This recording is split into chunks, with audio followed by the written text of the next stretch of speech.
দেখো বন্ধুরা, শুধু ফিশ তন্দুরি খাবো বলে শ্বশুরের পুকুর থেকে মাছ চুরি করেছি। আমি নিজেই জাল ফেলে মাছ ধরেছি।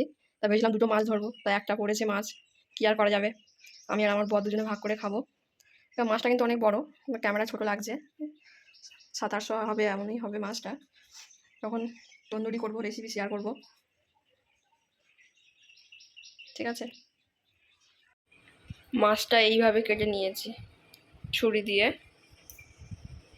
মশলার জন্য আদা, কাঁচা লঙ্কা, রসুন এগুলো পেস্ট করতে হবে। আমি পেস্ট করে নিয়ে দেখাচ্ছি। এই যে আদা রসুন কাঁচা লঙ্কা পেস্ট করা হয়ে গেছে, শিলেই পেস্ট করেছি। এর মধ্যে দিতে হবে 1 চামচ পরিমাণ মতো লবণ, 1.5 চামচ মতো দিলাম।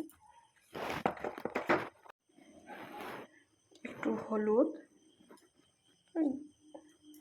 1.5 চামচ মতো হলুদ দিলাম। একটু গোলমরিচ দিলাম।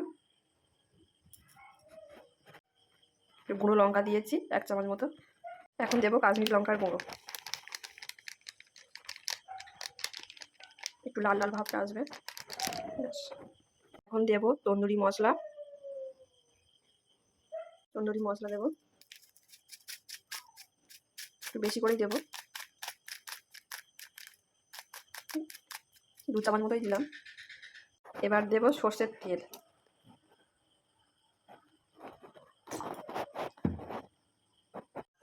এখানে একটু টক দই দিতে হবে, 2 চামচ মতো টক দই দিলাম। সামান্য ফুড কালার দিলাম, আপনারা চাইলে নাও দিতে পারেন।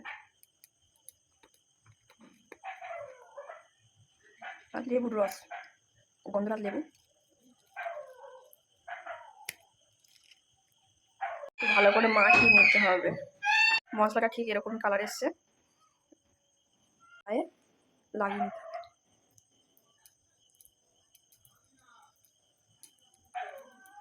কত সুন্দর দেখতে লাগছে। ভালো করে মাছটাকে মাখিয়ে রাখতে হবে, মাখাতে হবে ভালো করে। মাখানো হয়ে গেছে মশলা। আমি এইভাবে আধ ঘন্টা রেস্টে রেখে দেবো। কত সুন্দর দেখতে লাগছে, এখন তো লোভে গেছে। একটা ফ্রাই প্যান বসিয়ে নিয়েছি, সর্ষের তেল দিয়ে দিলাম।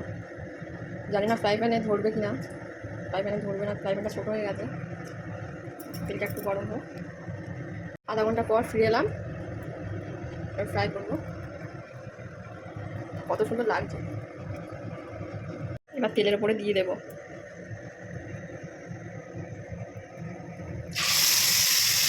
ধরেনি ফ্রাই প্যানটা, মাছটা একই হয়ে গেছে, আবার উল্টে দিয়েছি।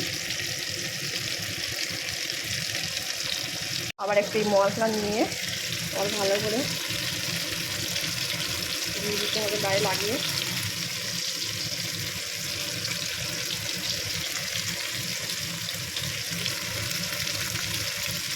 এইভাবে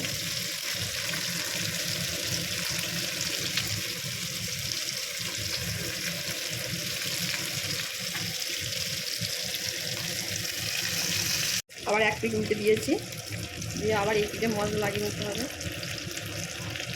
এইভাবে।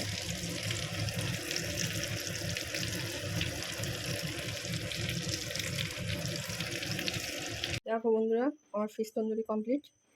কেমন হয়েছে একটু জানাবেন, আমার রেসিপিটা কেমন হয়েছে একটু জানাবেন প্লিজ। টাটা।